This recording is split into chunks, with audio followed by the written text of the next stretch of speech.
back and forth for years.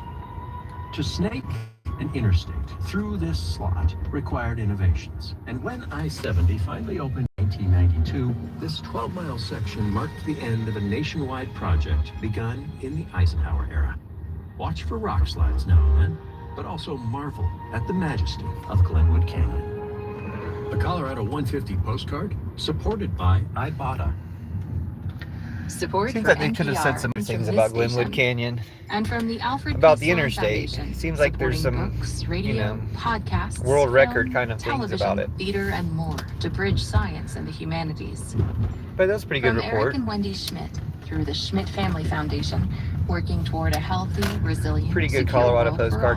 all. All the Colorado On the web postcards are at good. theschmidt.org. Some of them are a little And from the Skoll confusing. Foundation, There was one dedicated that to powering social innovators to I feel like transform they're the referring to something you're world. supposed to Learn know more and at I don't know. skoll.org. This is Hidden Brain. I'm Shankar. Okay, here we go. How to feel loved. For real. Have you experienced moments in your life when you felt unloved? Did you feel that way, even when you were around people who ostensibly loved you? What was it specifically that made you feel uncared for? If you have a personal story you'd be willing to share with the Hidden Brain audience, please find I'd say a the very church quiet room being to fake, record a voice memo on your phone. Christianity 2 or 3 minutes is appropriating Email it to us at the feedback truth and at love of hiddenbrain.org. Jesus, and then Use the making subject line, unloving "Feeling loved." Again, that's communities feedback at hiddenbrain.org. out of it, or less than how loving they could be, which when you're talking about Jesus, that's are the a lot. authors of How to Feel So- Loved, the 5 mindsets that get you more of what matters most. And I think the solution to that is to replace Christianity with Jesus. We're trying to feel cared Replace for by Christianity, others. Church of We're trying to Judas. make ourselves more Church of Judas replaces all patriarchy, Christianity, war, and Trumpism. the idea that in order So to that's be the loved, deal. we have to become And then we can more all be better lovable. loved. You say that this Because we usually won't have doesn't work. systems of Instead, love we're that more are likely wrong to and arrive bad at a and state of false. feeling loved, feeling the right relation. What do you mean by this? Here's the expert.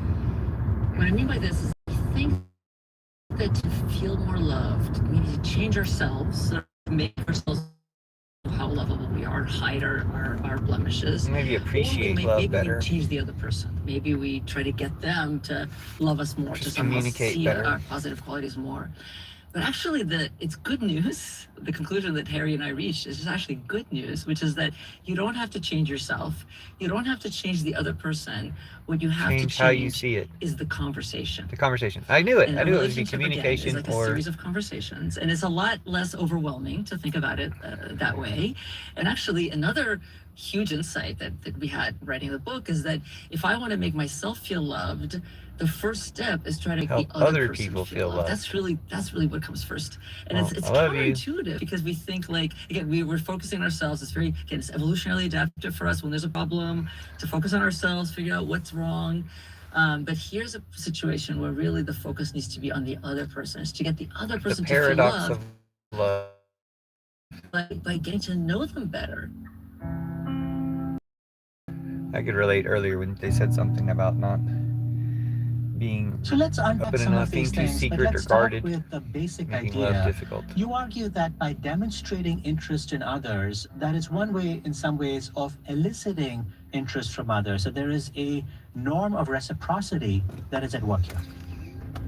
Exactly. And the reciprocity norm or reciprocity principle is really one of the strongest principles of human social behavior. It's very, very powerful. This is why if I want you to do me a favor, I do you a favor, right? It's very, very hard for us not to reciprocate, not to return the favor. And so we're talking here in the context of conversation.